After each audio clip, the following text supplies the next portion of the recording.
Hello and welcome to Pisces Moon Astrology. I'm your astrologer, Kate Leonard, and I'm excited to explore the stars with you. Hi everyone, welcome to the week of April 27th through May 3rd. Wow, time is passing. I am calling this week A Shocking New Chapter Begins, and I will explain why. But before I do, if you don't mind, please following or subscribing or whatever the thing is you do, and please share the podcast. That helps me more than I can even tell you. And if you haven't subscribed over on Substack, it's totally free, and I would love to see you over there. All right, let's get into the week. On April 27th, we get a new moon in fixed Earth Taurus. And if you follow the podcast, you probably know that I don't do a whole lot with lunations, right? And there's a reason for that. They happen every month, right? They happen every month. And if I focused on every full and new moon, that would be kind of half of the podcast episodes. And in truth, I'm not saying they're not important. They are very important and on a personal level for sure. But they're generally not the most important thing going on for the week. But this week, I am focusing on the new moon because, one, it's an important new moon, and I'll explain why in just a minute. And two, the very day after, so on April 28th, the moon is going to cross over Uranus, the planet of independence and rebellion and freedom and unexpected messages. And Uranus is in Taurus. So Uranus is part of this new moon picture, and I think it's a super important one. And then at the very end, I will touch on just a little bit about Venus moving into Aries on April 30th. Why? Because Aries is also about independence, rebellion, all of that kind of thing, okay? So the Venus ingress into Aries on the 30th, I think is going to be connected to this whole story. So there's a lot to unpack here, and yeah, let's get into it.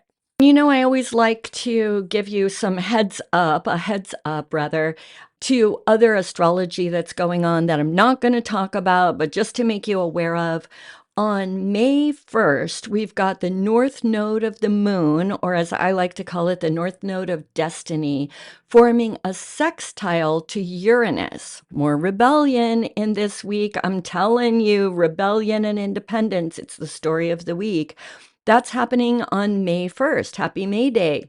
This is going to be some kind of unexpected information, some sort of startling event that comes up that is going to be connected to our paths of destiny, right? To what we're fated, what we're here doing.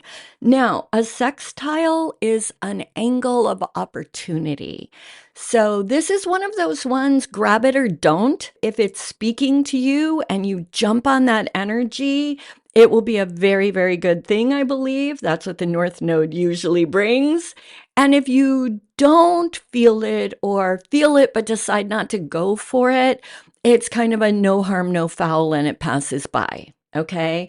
And then on May 2nd, Venus is going to conjunct for the last time Neptune. So she's going to meet up in the sky with Neptune. This could be one of two different kinds of things. This could bring soul unions. I love you and you are my soulmate, right? It could bring that kind of thing. Remember, Venus doesn't only rule romantic love. She rules art and beauty and luxury and comfort, okay?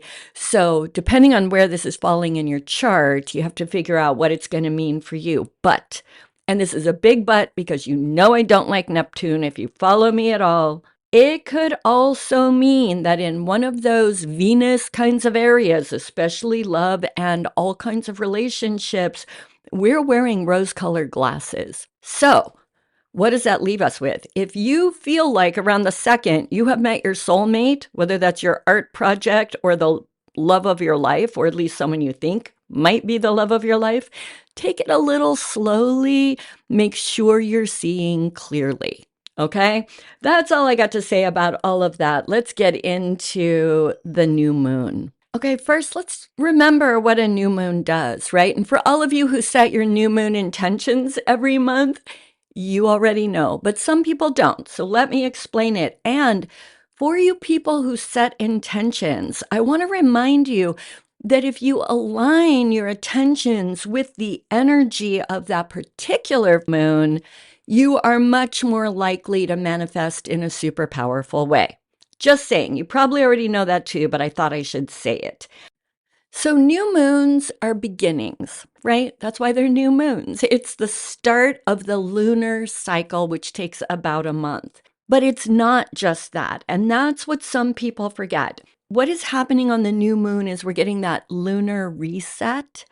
What is the moon? Our bodies. People forget that. It is our physical body, it's also our emotions, our habits, what keeps us comfortable. But the lunar cycle, we always think of it being a month long, and it certainly is. We're going to profoundly feel the energy of a new moon for a month. But it's actually a 6-month cycle because it's truly completed when we get the full moon in that same sign, in this case, Taurus. Okay, so we started off and we get this month of this Taurus new beginning energy, but this doesn't really play out. The cycle is done with the full moon in Taurus. That's when that Taurus picture completes itself. That is happening, just so you know, on November 5th of this year. Okay, so what we're starting this month, this week, is really going to play out through to November 5th when we get that full moon. All right. So it's actually very, very big. What really interests me in this case is in the same sign of Taurus, we've got Uranus sitting right there, just a little bit later in the sign. And the moon is not only happening with Uranus in the house, but the moon is going to, in one day, cross over Uranus. So, as I already said, the moon has a lot to do with what keeps us comfortable. And I mean that in every way because of all of the different significations of the moon. You know, what keeps us comfortable spiritually, mentally, artistically, physically. So comfort in all of the various ways we might think of that. That is compounded because what is Taurus about? Taurus is fixed earth. It's grounded. It wants to have known routines and feel stable and secure in what it's doing. Oh, and I forgot to say another thing that makes this new moon especially worth attention is there's a way that ancient astrologers classified how happy or uncomfortable a planet is in a sign. The moon is considered exalted in Taurus. So this is a very powerful new moon, and powerful moons bring powerful beginnings. All right. So sorry about that. I meant to say that earlier and I forgot. Okay. So this idea of new beginnings in this Taurus area and that having to do with comfort and stability, right? You need to think about what house this is hitting in, all right? Because what kind of comfort are we talking about? The moon represents many things. Taurus represents many things. Taurus is a Venus-ruled sign, so it brings in a lot of that Venus love of luxury, beauty, good food, all of that kind of stuff. How it's hitting you, where do you need comfort and security, and where are you getting this new beginning, this new feeling of searching for or creating stability in a certain area of your life? You've got to look to where that Taurus house is, right? First house, I want to feel comfortable and secure in my own skin. Second house, financially, I need to find comfort and stability in my finances. Third house is about siblings. but it's also about communication. So you writers or anybody, content creators, all you people who communication is key to you. And let's face it, communication is pretty important to everyone. That's third house. Fourth house is your home and family. Fifth house is creativity, sex, children. Sixth house is health, physical health, also pets. Seventh house is your primary relationship, wanting comfort and security there, but also remember new beginnings. So, sort of a new chapter in what you need to feel comfortable and secure. Eighth house has to do with joint finances, but it also has to do with fears and trauma. So, wanting to finally get a handle on those kind of darker issues in your life. Ninth house is spirituality, higher education, and foreign travel. 10th is career. 11th is friends and group identity. And 12th is mental health, subconscious, and all of that. And it's also needing time alone. So I hope that's helpful as you're looking at your chart, figuring out where am I looking for this new beginning? Where am I starting this new chapter? Okay. I hope that's helpful. But this gets a lot more complicated.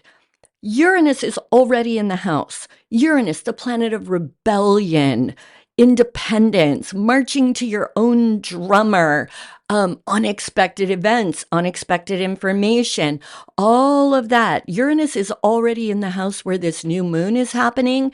And within a day, the moon is literally going to cross over Uranus. So that spirit of independence and rebellion and all of that stuff, that is part of this new chapter. So we got to put these together.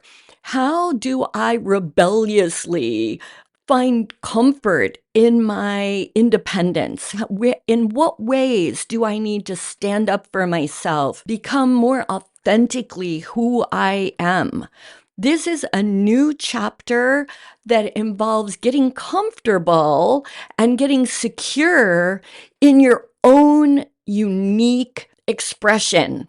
All right. So think of those houses I just went through. First house of self, right? Like I have not been truly me, or I now understand myself in a new way and I need a new chapter. I am me. This is who I am and I'm owning it, right?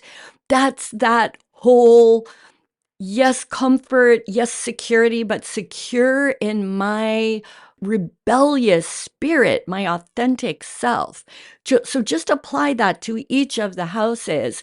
How do I show up and say, I don't care who likes this or doesn't like this?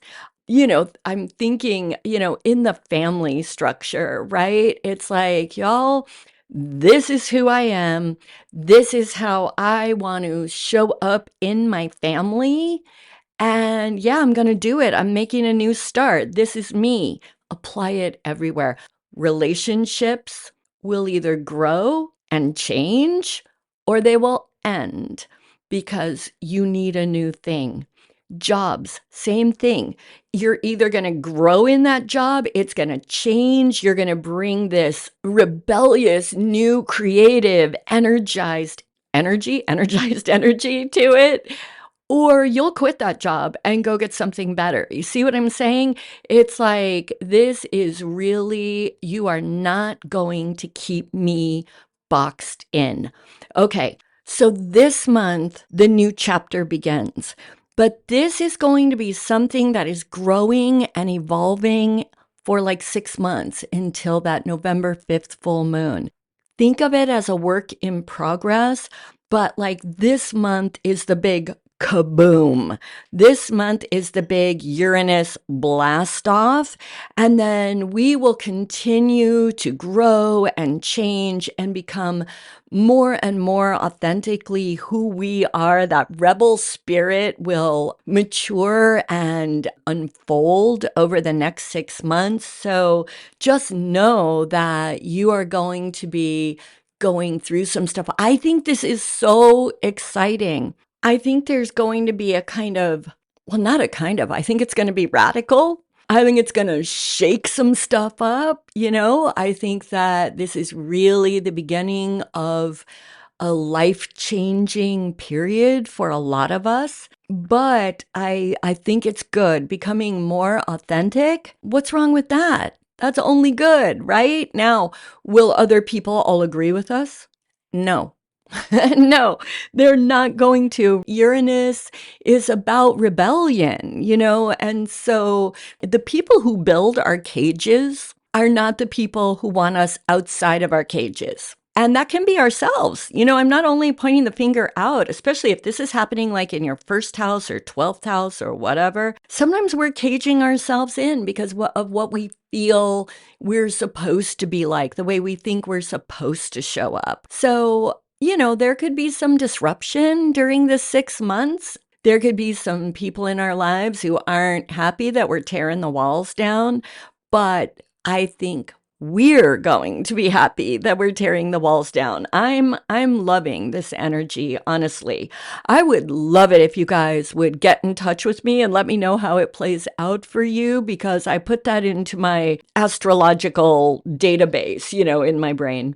Anyway, then, as I said, we've got another little independence feature coming up that I just felt like it was so part of this story, even though it is and isn't. Venus has been doing that whole retrograding thing forever now. And on April 30th, she crosses in for this final time. The retrograde is over. She's going direct. She's moving through her shadow degrees for the last time. So on the 30th, she's going to cross into Aries. Aries is rebellious. Aries is independent, more than rebellious. Well, no, Aries is rebellion, but Aries is very independent, right? This is the Mars ruled first sign of the zodiac. He stands alone, right?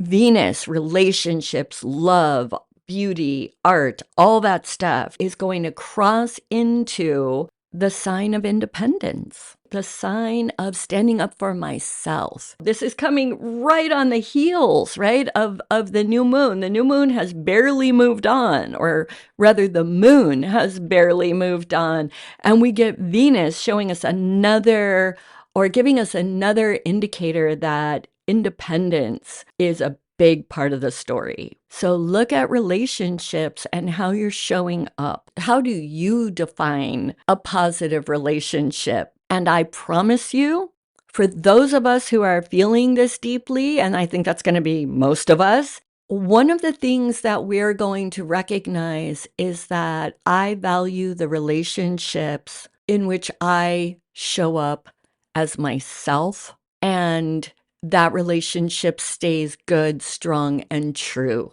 with me, my real unmasked me. So I hope that makes sense. So what I'm saying, bottom line, is this whole week is about starting a new chapter of life where it's about authenticity. It's about independence. It's about having the courage. Taurus, even though people don't talk about the courage because it's a Venus-ruled sign, Taurus is the bull. Taurus is courageous. And Venus is going into Aries, the warrior, the Mars-ruled sign. We are going to have the courage to be more authentically who we are in a very, very new and dynamic way. If you don't feel, I think you're going to feel it this week because it's a big, big week. And this energy is through the whole week. If you don't feel it so strongly, don't think it's not happening for you. Remember, I said we're going to have a month of this where it's very, very intense, but we're really working on these issues for 6 months. So I hope that is interesting to you. I hope it plays out well. I hope you enjoy the new courage, this sort of new energy that you're going to be feeling. I'm pretty excited about it myself. Go do all the things, please, please, please. Thank you so much for listening, sharing, subscribing over on Substack, all the stuff. I'm super grateful, and I'm just grateful that you're here. So that's all I got. Until next week, go out and seize the energies of the stars. This is my wish for you always. And until then, bye.